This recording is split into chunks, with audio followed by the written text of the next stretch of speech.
ভিন্ন নামে আবারও বিপিএলে ফিরেছে রাজশাহী। দলের নাম আর মালিকানা বদলে তারা এবার যোগ দিচ্ছে দেশের সবচেয়ে বড় ফ্র্যাঞ্চাইজি আসরে। দুর্বার রাজশাহী শুধু এক আসর নয়, বরং থাকতে চায় দীর্ঘ সময় ধরেই জানালেন দলটির স্বত্বাধিকারী শফিক রহমান। ক্যাপ্টেন চূড়ান্ত না করলেও আকবর আলী, এনামুল হক বিজয়দের মধ্য থেকেই বেছে নিতে চায় তারা। মাঝে বিরতি দিয়ে আবারও বিপিএলে ফিরেছে রাজশাহী।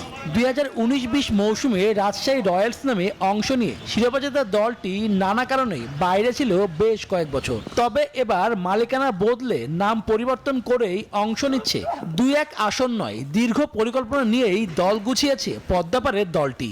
আমার তো এখন থেকে থাকার ইচ্ছা আছে, আমি চেষ্টা করবো এটা, কারণ আমি ফিউচার দেখছি তো।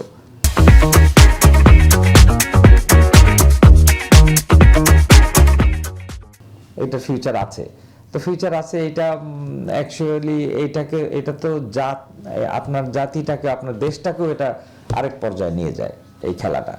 সরাসরি এনামুল হক বিজয়কে নিলেও ড্রাফট থেকে তাসকিন আহমেদ, আকবর আলী, জিসান আলমকে তারা স্কোয়াডে ফিরিয়েছে। তবে ক্যাপ্টেনের দৌড়ে এগিয়ে বিজয় আর আকবর।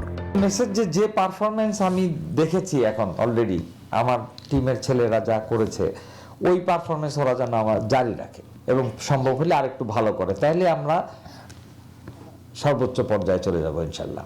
কোচ হিসাবে দলটির দায়িত্ব পেয়েছেন পাকিস্তানের এজাজ আহমেদ। শুরুতে দল নিয়ে সন্তুষ্ট না হলেও পরবর্তীতে ফরেন ক্যাটাগরিতে রায়ান বালকে দলে ফিরিয়েছে তারা। এছাড়াও বেশ কিছু বিদেশি ক্রিকেটার নিতে যাচ্ছে তারা।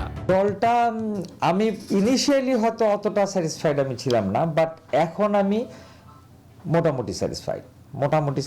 আমি যদি আর একটা দুইটা বিদেশি প্লেয়ার আনতে পারি তাহলে আমার আর কোনো রকম ডিসস্যাটিসফাইড। বিপিএল এর উদ্বোধনী ম্যাচেই মাঠে নামবে রাজশাহী। প্রতিপক্ষ হিসাবে থাকছে গত আসরে defending champion Barishal. Shubhodeb Nath, news 24, Dhaka.